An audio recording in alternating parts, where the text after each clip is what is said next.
সালামু আলাইকুম সম্মানিত ভিউয়ার্স। এখন আমি আমার নিজের বাগানে আসলাম। আমরা এখন কুমড়া কাটবো। আমি কুমড়া ক্ষেত করছি, অনেক শাকসবজি ক্ষেত করছি, প্রচুর টাকা ইনফ্যাক্ট শাকসবজি করছি, অনেক আলু খাইছি। এখানে আবার আছে পাতাকপি, এখানে আছে ওই কি টমেটো টমেটো এই দেখেন টমেটো পাকছে ইনশাল্লাহ।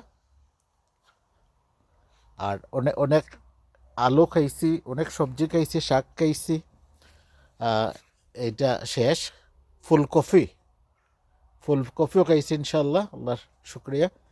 এখন এই কুমড়াটা এখন কাটবো, আপনারা সাথে থাকুন। আমরা কুমড়া কাটি, দেখাই আপনাদের, আপনারা দেখতে থাকুন।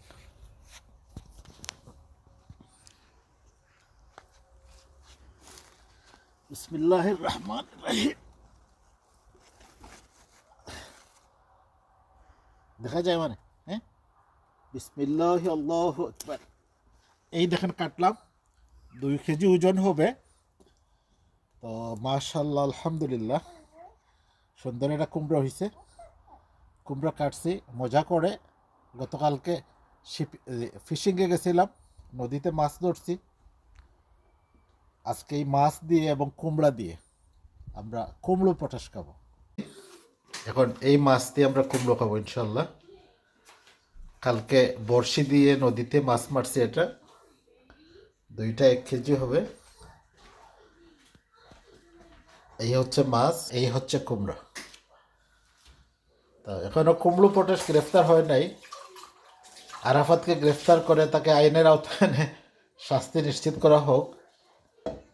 পিনাকি ভট্টাচার্যের বাসায় হচ্ছে কুমড়ো পটাশ। সবার জন্য শুভকামনা। আল্লাহ হাফিজ, আসসালামু আলাইকুম।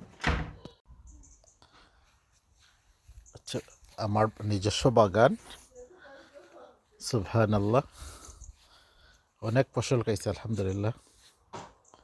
এই ছিল।